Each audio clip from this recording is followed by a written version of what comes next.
Puji Tuhan, bisa kami berada di sini kembali di Menara Doa Segala Bangsa. Saudara-saudara yang ada di YouTube maupun yang ada di Zoom, mari saudara-saudara, kita akan mendengarkan apabila ada yang mendapatkan pernyataan Tuhan, dipersilahkan. Saya Joshua. Shalom. Saya Joshua Riko. Tadi waktu lagi pujian dan penyembahan itu, ketika satu lagu ya, mungkin lagu kedua atau ketiga saya lupa, itu saya merasakan air yang Tuhan siram ke saya, itu kayak melegakan, memberikan sebuah kelegaan, sungguh-sungguh sangat lega. Terus ketika saya mulai melihat kayak ada terang banget, pasti pendeta Gerinya bilang, kita mau hidup kudus Tuhan. Benar, karena terang itu berbeda sekali, sehingga saya harus merasakan saya mesti hidup kudus gitu. Itu saja tadi yang saya dapatkan.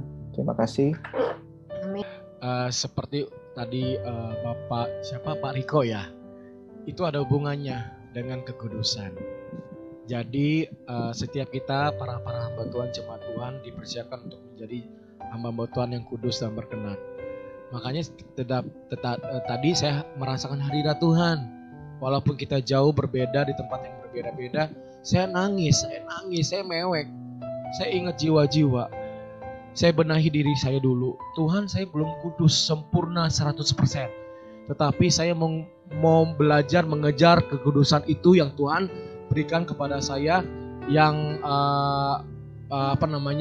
melihat para hamba Tuhan, otoritas dari kepemimpinan kita juga, saya melihat kekudusan mereka. Jadi hadirat Tuhan kencang banget. Saya merasakan jamahan Tuhan di saat pujian penyembahan dinaikkan. Dan saya tipe orang yang WL tidak jaim. Kalau sudah mimpin pujian dimanapun saya berada, dimanapun di ruang doa, di tempat ibadah onsite atau di KKR, saya nggak peduli. Yang penting hadirat Tuhan saya sampaikan. Saya mendatangkan hadirat Tuhan dan merasakan jemaat itu bisa merasakan kedatangan Tuhan di dalam hadiratnya.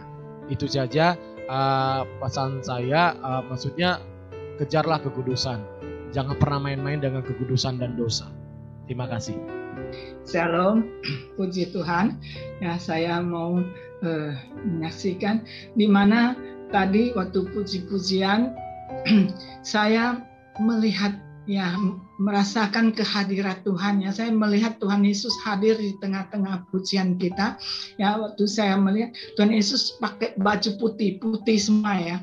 Itu yang saya lihat tadi. Ya, dan di mana saya di tanggal 14 ya, saya juga ya, saya nggak sempat saksikan ya, di mana tanggal 14 saya juga melihat kehadirat Tuhan. Ya, Tuhan hadir dengan baju putih tapi memakai kain yang kuning ya, kain kuning lilit di badannya. Jadi dia hadir dan tangannya memberkati kita yang ada di Menara Doa. Jadi itu yang saya lihat pada tanggal 14 kemarin, nggak sempat saya saksikan karena lampu mati ya. Jadi saya nggak ikut terus di Zoom ini ya. Dan di mana semalam juga saya juga melihat di waktu kita menyembah, jadi ada asap begitu naik ke atas begitu ya, asap yang naik begitu ke atas. Jadi di situ saya semalam juga mau saksikan tapi ragu-ragu ya, tapi mengatakan bahwa ketika kita menyembah, doa kita itu sampai ke hadirat Tuhan ya. Itu yang saya rasakan. Nah, puji Tuhan, dan tadi Tuhan Yesus juga melihatkan ketika kita memuji Dia, Tuhan Yesus hadir di tengah-tengah kita. Puji Tuhan, ini aja yang Amin, puji Tuhan. Bu Cuigim, terima kasih. Salam Bapak Ibu semuanya. Saya itu ya, kalau bilang kesaksian dari Tuhan itu luar biasa ya. Selalu dulu ya melihat mencari Tuhan Yesus itu kayak apa, itu susah ya. Sekarang kalau lagu pujian itu melihat Tuhan Yesus itu tersenyum terus. Ketika saya mendoakan orang-orang sakit yang COVID juga, Tuhan Yesus tersenyum menjamah. Saya benar-benar kadang tuh, ini benar ya Tuhan. Terus saya pun dapat pernyataan firman Tuhan tadi itu, Amsal 21 ayat 5. rancangan orang rajin semata-mata mendatangkan kelimpahan, tetapi setiap orang yang tergesa-gesa hanya akan mengalami kekurangan.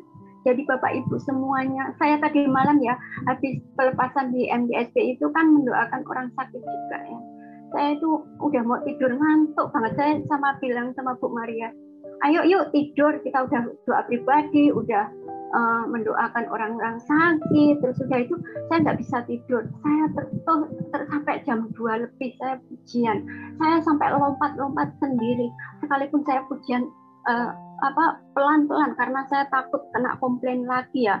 Saya matikan lampu, pokoknya saya sendiri benar-benar saya akan mencari Tuhan terus. Di situ saya merasakan sukacita damai sejahtera yang luar biasa. Jadi buat Bapak Ibu yang punya masalah, saya benar nangis tadi malam. Kok banyak orang yang depresi ya karena masalah ini. Kataku, ya Allah Tuhan, puji Tuhan, sekalipun saya punya masalah besar, tapi saya punya Tuhan Yesus yang luar biasa dahsyatnya. Saya jadi berdoa untuk buat teman-teman yang depresi, yang apa, pokoknya saya berdoa terus menangisi orang di luar sana kok begitu putus asanya. Kita itu masih punya Tuhan Yesus yang sanggup menolong kita, yang sanggup menguatkan kita. Kalau saya ingat kayak gitu, mungkin saya udah gila, udah mati loh Bapak Ibu. Makanya buat Bapak Ibu semua yang punya masalah besar ya, terus puji Tuhan, terus menyembah, terus mencari Tuhan, biar kita kuat, biar iblis tidak pernah mengalahkan kita. Kita harus menjadi pemenang. Itu saja Bapak Ibu ya. Terima kasih, Tuhan Yesus memberkati. Amin. Mari saudara-saudara, kita akan masuk ke dalam firman Tuhan. Dipersilahkan kepada Bapak Evangelis Agustinus Wijaya. Oh ya, selamat pagi semuanya. Shalom. Mari kita tundukkan kepala, kita berdoa terlebih dahulu. Bapa kami di surga, terima kasih kalau pada pagi hari ini kami berkumpul di Menara Doa Segala Bangsa. Kami percaya Tuhan, Menara Doa Segala Bangsa dipakai Engkau untuk menyatakan kemuliaan-Mu di Indonesia. Ajar kami terus Tuhan, agar kami dari hari ke hari kami semakin tajam mendengar suara-Mu Tuhan, akan kegerakan ini Tuhan. Di dalam nama Tuhan Yesus, kami siap untuk mendengarkan firman-Mu. Amin. Ya, selamat pagi semuanya, Bapak Ibu-Ibu. Shalom. Ya, shalom. Kita ketemu lagi. Dengar ya suaranya ya. Dengar Pak. Ya. Saya kita ketemu lagi. Bawah, Pak Agustinus. Kenapa? Tolong kamera agak ke bawah supaya kepalanya nggak kepotong. Kameranya agak ke bawah kayak gini. Ya, oke, Pak, mantap. Oh, ya udah, oke ini ya. Hari ini kita sama-sama mau belajar satu. Saya melihat kita lihat lewat Zoom ya. Saya kan ikut MDSB udah berapa kali ya. Tapi saya suka. Salah satu bentuk suka adalah begini. Saya melihat ada keseriusan. Ya nggak tahu. Saya cuma lihat di Zoom. Ya, tapi saya melihat ada satu keseriusan dalam MDSB ini. Jadi salah satu kalau di ciri-cirinya serius ya, making progress ya.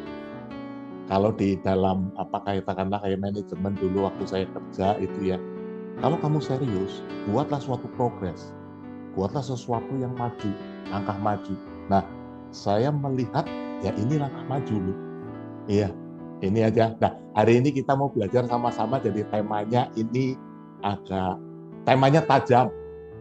Iya, karena kalau tumpul nggak banyak yang pakai, itu aja. Jadi langsung aja lah ya. Karena kalau enggak kita, babak belur. Karena keadaan itu semakin menuntut kita dipisahkan ya antara lalang dan gadung dan sebagainya gitulah. Karena zaman menuntut seperti itu. Nah, coba kita langsung aja, coba kita baca di Yesaya 50 ayat 4. Ya, satu ayat aja. Ini temanya kita hari ini temanya tajam. Sudah ketemu Yesaya 50 ayat 4 ya. Saya baca, Tuhan Allah telah memberikan kepadaku lidah seorang murid supaya dengan perkataan aku dapat semangat kepada orang yang letih lesu. Setiap pagi ia mempertajam pendengaranku untuk mendengar seperti seorang murid. Nah ini Yesaya dikategorikan ya nabi besar. Dia hidup cukup lama dari kalau saya baca-baca dari Raja Yotam sampai zamannya Hizkia, ya cukup lama, dan termasuk nabi-nabi besar. Nah, ya saya ngomong begini, Tuhan Allah telah memberikan kepadaku lidah seorang murid, ya kan, supaya dengan perkataan aku dapat memberi semangat baru kepada orang letih lesu. Nah, ini tugas-tugas kita semua di zaman-zaman sekarang, karena banyak orang letih lesu. Orang-orang yang dulunya dia itu semangat dan sebagainya, entah dia semangatnya karena Tuhan, entah dia semangatnya karena keadaannya dia dan sebagainya. Tapi dengan zaman-zaman sekarang ini banyak orang yang letih lesu. Nah, ini kita juga kasih Tuhan memberikan kepadaku lidah seorang murid. Sederhana saya sih mempersepsikan lidah seorang murid adalah kurang lebih begini. Ini bahasa saya lah ya. Lidah seorang murid itu begini, mikir dulu baru ngomong. Itu. Jangan ngomong dulu baru mikir. Nah, karena ciri-ciri murid ya salah satunya adalah mau diajar. Ya kan? Mau belajar dan sebagainya dan jangan terburu-buru. Itu. Kalau enggak, kita enggak bisa memberikan semangat. Kadang begini, maksud hati sih memberikan semangat begitu ya. Tapi di orang yang menerima, dikiranya kita menghakimi. Itu. Sebenarnya enggak, saya enggak ada maksud untuk menghakimi. Tapi di orang penerimaannya, di penerimaan orang yang menerima advice kita, nasihat kita, orang merasa kamu hakimi saya. Nah, ini yang membuat kita nggak bisa jadi murid. Nah, caranya bagaimana ya? Sederhana lah. Berlatih, mikir dulu baru ngomong. Nah, untuk mikir ini, ya kan, kita perlu banyak-banyak mendengar suara Tuhan. Karena sumbernya dari hati. Tuhan Yesus sering ngomong lah, apa yang keluar dari mulut itu sumbernya dari hati. Jadi, untuk kita bahasa sini kan setiap pagi dia mempertajam. Kenapa pagi? Alkitab banyak lah, ya kan? Mengatakan bahwa doa itu di pagi hari. Bahkan Daud dikatakan begini, aku hendak membangunkan fajar. Esensinya adalah apa?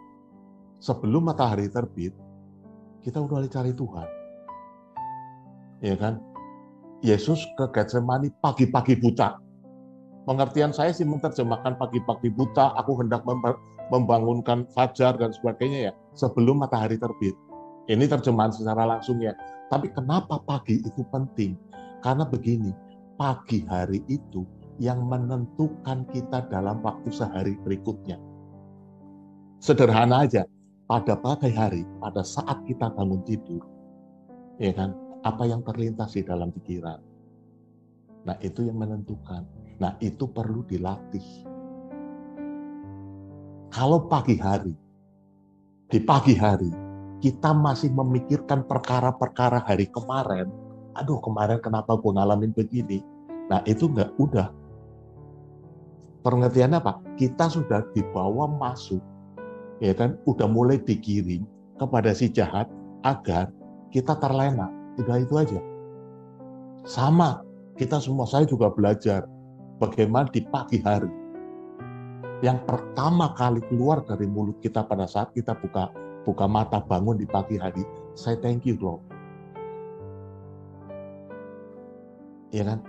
Jadi pada saat saya buka mata di pagi hari, yang pertama kali keluar dari mulut saya adalah ucapan syukur. Habis itu ya kita ngomong, berdoa dan sebagainya. Nah, itu hati yang membuat kita terlatih. Ya kan? Nah, setiap pagi yang mempertajam, pengertian mempertajam adalah ya memang memberi semangat. Nah, bagaimana agar kita bisa istilahnya dari hari ke hari dipertajam? Ya kan? Pertama adalah kita perlu rohani. Karena begini, untuk mendengar suara Tuhan, ini ya, untuk mendengar suara Tuhan, saya juga dulu bingung lah. Mendengar suara Tuhan gimana? Dengar suara Tuhan paling gampang ya baca Alkitab lah. Paling gampang ya. Tapi ada message tertentu yang khusus. Tapi mendengar suara Tuhan, langkah pertama untuk mendengar suara Tuhan adalah begini, dimulai dari salah mendengar. Itu. Karena apa?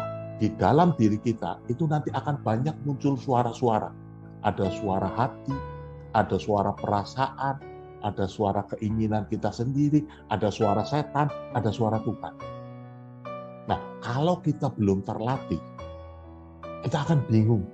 Nah, inilah karena apa? Musuh kita, si iblis, di Korintus, Paulus ngomong begini, siapakah itu si iblis? Iblis istilahnya begini, angel of light.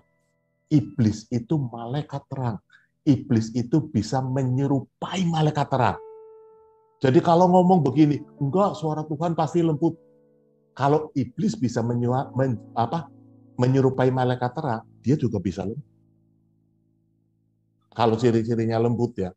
Tapi ini dibutuhkan kepekaan untuk mempertajam. Nah, ini dibutuhkan latihan dan kebiasaan. Contoh, ini kita ambil contoh Nabi Samuel. Nabi Samuel dari kecil tinggal di Bait Allah, ya kan, ikut Imam Eli. Tuhan panggil Samuel, ya kan? Kalau saudara baca di awal-awal di 1 Samuel 3 lah. Tuhan panggil Samuel, Samuel, Samuel. Reaksi Samuel adalah dia bangunkan Eli, Imam Eli. Bapak, engkau panggil aku ya? Imam Elinya ngomong, enggak, tidur aja. Samuel tidur lagi, dipanggil lagi sekali lagi, Samuel, Samuel. Sampai yang ketiga kali, Imam Elinya sadar, itu suara Tuhan. Kenapa? Karena pada zaman itu, jarang ada suara Tuhan. Jarang ada penglihatan. Nah, kenapa begitu ada orang manggil Samuel, Samuel, Samuel reaksinya adalah, itu yang manggil Imam Eli.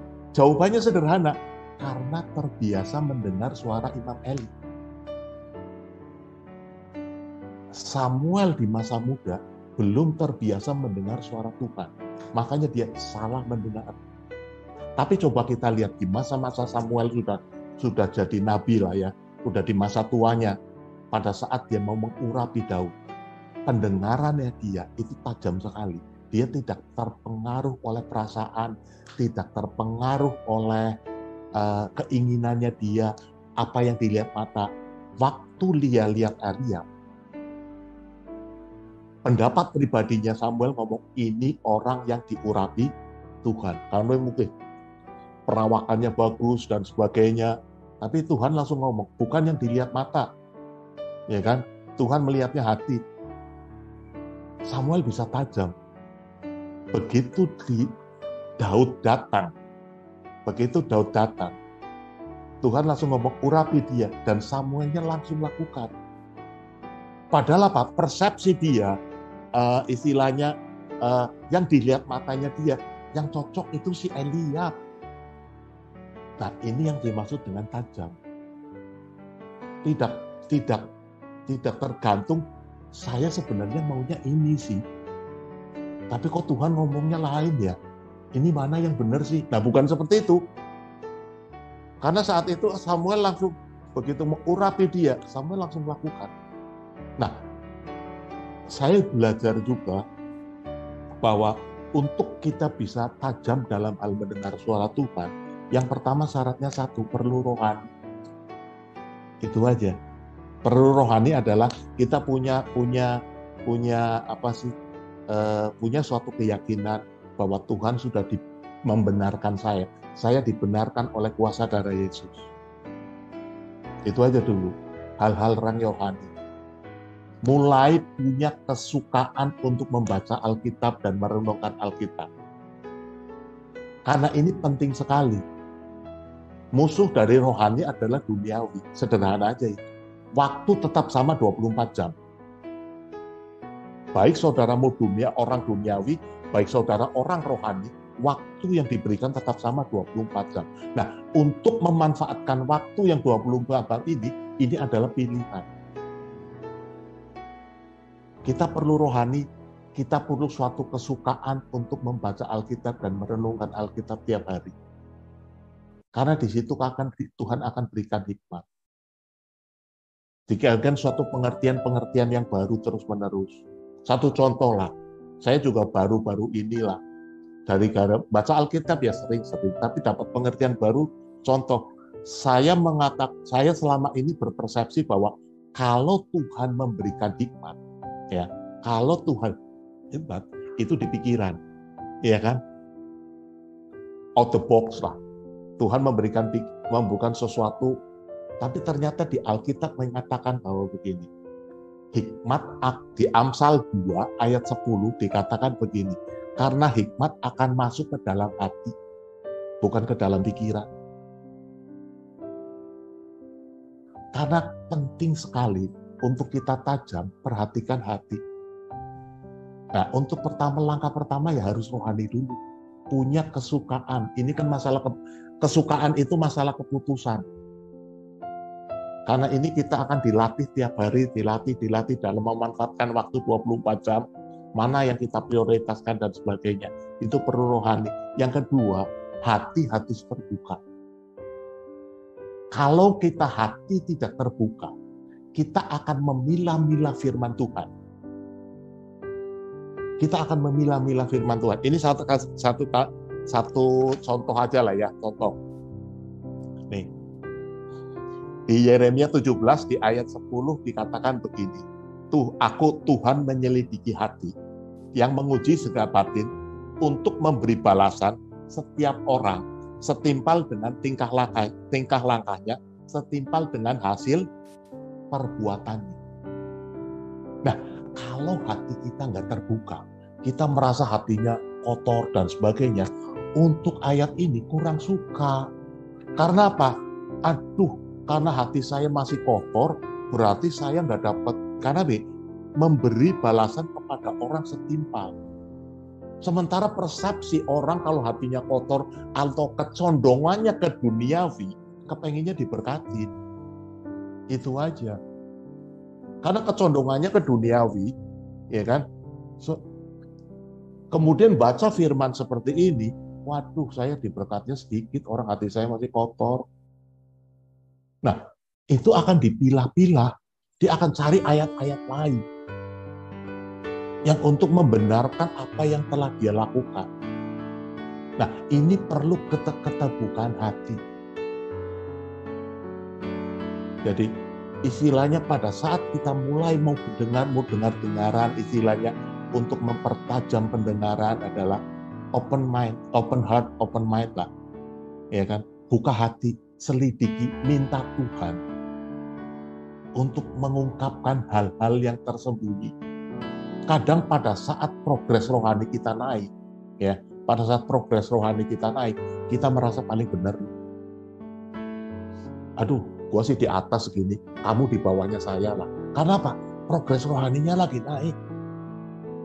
Hal-hal yang tersembunyi itu nggak tertutupi karena oleh kepuasan. Nah, ini yang perlu kita berdoa kepada Tuhan, minta dibukakan hati mana yang di bagian mana yang masih istilahnya apa ya, belum berkenan. Ya bahasa saya sih sederhana. Kalau masih banyak yang kotor-kotor, masih banyak kerikil-kerikilnya dicongkelin sama Tuhan lah. Orang itu gitu. Biar apa? Biar hati kita murni. Itu aja. Nah, yang ketiga, agar kita tajam adalah begini. Mata harus fokus. Karena kita nggak bisa, pengertian mata fokus adalah begini. Kita nggak bisa percaya Tuhan 50%. Percaya uang 50%. Udah. Nggak bisa. Ayatnya udah jelas banget. Karena di mana hartamu berada, di situ juga hatimu berada. Coba kita lihat ini, coba kita lihat di Matius 6 ayat 21 ya, ayat 21 ayat 24. Ya, mata kita harus fokus. Karena mata itu nanti yang bisa mengotori hati.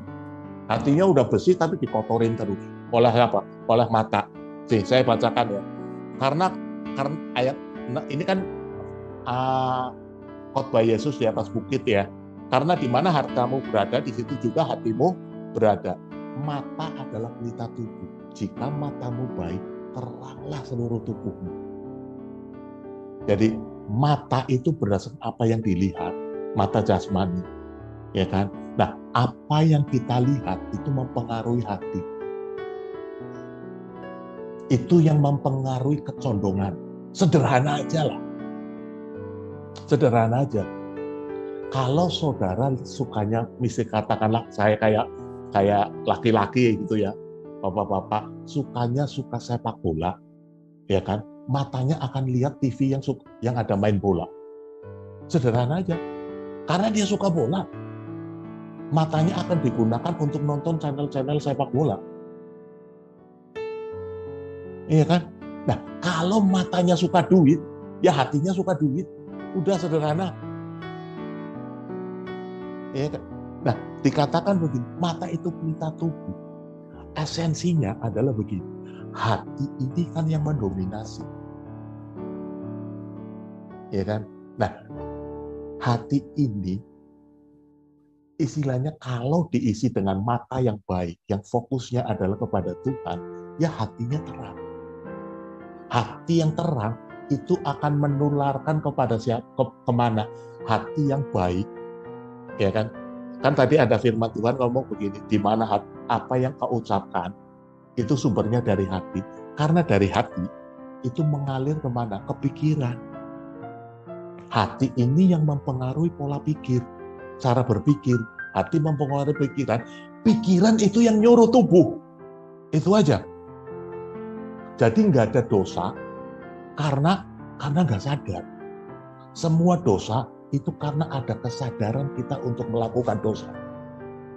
Sumbernya dari mana? Sumbernya dari hati yang jahat.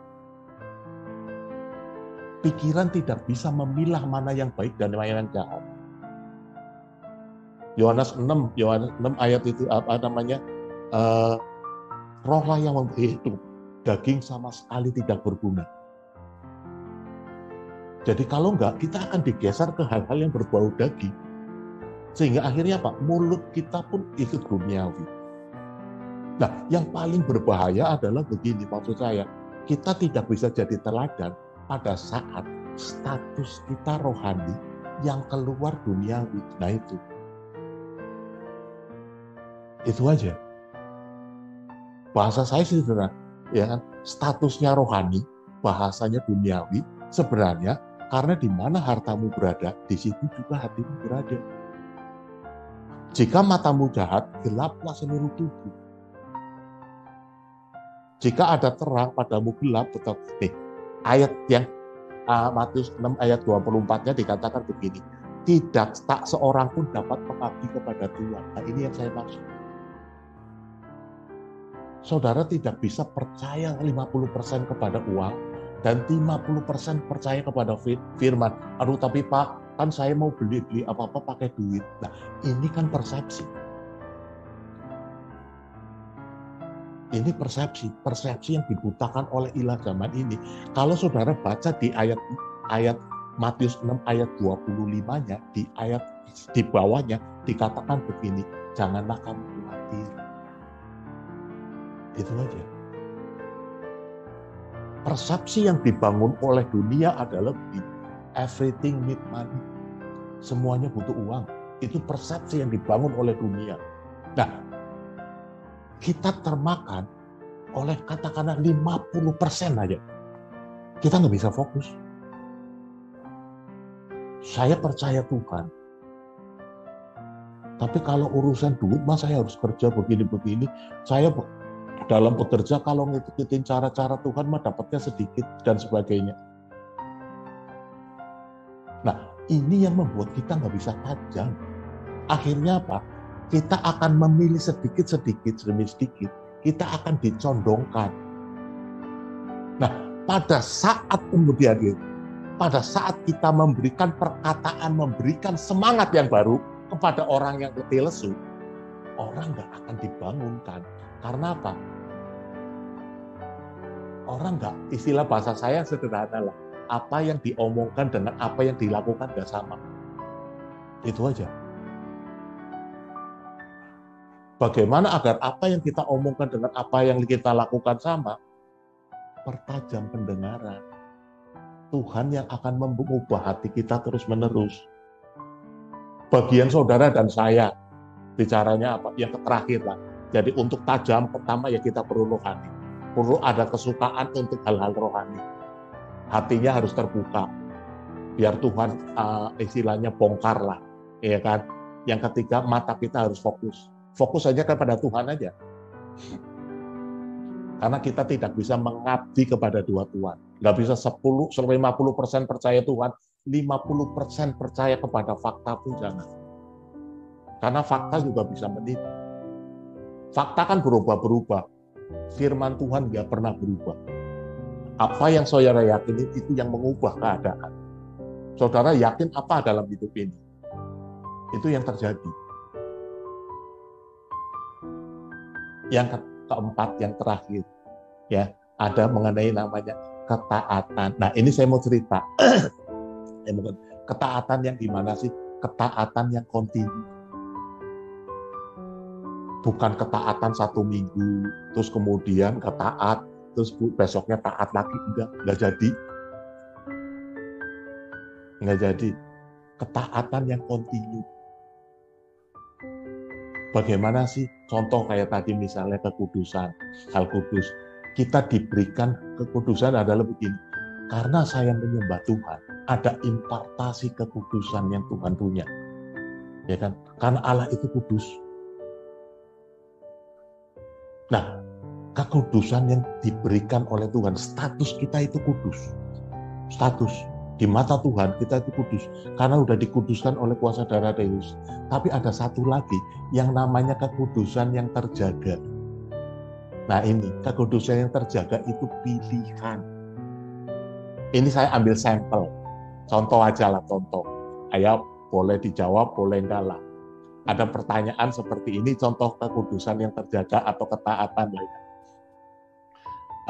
Kalau bapak-bapak, ibu-ibu naik motor atau naik mobil, ya, kalau di perempatan jalan, lampu merah itu lampu merah yang ada hijau, pertanyaannya adalah gini, kenapa kalau hijau jalan, terus kenapa kalau lampunya merah berhenti? Itu aja. Ya kan? Kenapa kalau lampunya hijau itu saudara jalan, tapi begitu saudara lihat lampunya merah, itu kenapa berhenti? Sadar, Pak. Hah? Sadar ya? Ketaatan. Nah ini berhubungan. Tapi jawaban yang sederhana dan masuk akal adalah begini. Saudara, kalau lampunya hijau jalan dan kalau lampu merah itu berhenti, jawabannya sudah. Kenapa kalau di lampu merah itu berhenti? Jawabannya adalah ya karena direm. Saudara lihat itu lampunya merah, coba aja kalau nggak direm, walaupun sadar, bisa berhenti? Nggak bisa berhenti. Ketaatan itu butuh pinter ngerem. Itu aja. Bukan masalah tahu, sadar dan sebagainya. Pinter ngerem, nah. Ketaatan berhubungan dengan Amin. itu aja. Kalau saudara pinter ngerem, karena nggak ada dosa yang tiba-tiba. Nggak ada. Semuanya berasal dari mata, kemudian ke hati. Hati kembali lagi ke mata, hati kembali dari mata, kembali ke hati, dari hati kemudian ke pikiran. Nah, di pikiran itu terjadi proses pembuahan. Apakah saya mau melakukan atau enggak? Makanya kadang hati nuraninya berontak. Karena kecenderungannya kudus. Iya kan? Hati nurani udah ngomong, jangan. Boleh dikatakan begini, hati nurani udah ngomong begini, direm, depan lampunya merah, direm. Sementara kadang kalau ini cerita roh dan daging, dagingnya ngomong, tanggung Pak, lagi buru-buru, keputusan kita mau rem atau enggak. Itu aja. Ini yang saya maksud ke ketaatan yang kontinu. Akhirnya apa? Kita pasti tajam. Walaupun kita kayak Samuel tadi lah, dia lihat Eliab terpesona, ya kan? Tapi begitu Tuhan ngomong, urapi ini Daud, dia langsung lakukan. Nah, di zaman sekarang ini kita butuh yang seperti itu. Butuh yang tajam mendengar suara Tuhan. Karena prinsipnya mendengar suara Tuhan kan kalau bahasa aslinya apa? Akoe ya. Akoe. Dengar untuk dilakukan. Itu taat. Ya. Ya, kurang lebih seperti ini. Seperti ini ada dulu firman Tuhan. Jadi untuk kita bisa tajam, perlu rohani satu. Hatinya harus terbuka sama firman. Matanya harus fokus. Fokus kepada saya, fokus saya lihat surga. Tuhan Allah yang saya sembah, yang saudara sembah, itu tanggung jawab untuk pelihara hidup. Itu aja. Yang ketiga, ya bagian saudara lah, taat. Bicara ketaatan yang kontinu. Ya kan? Pintar ngeran. Ya, God bless. Demikian firman Tuhan.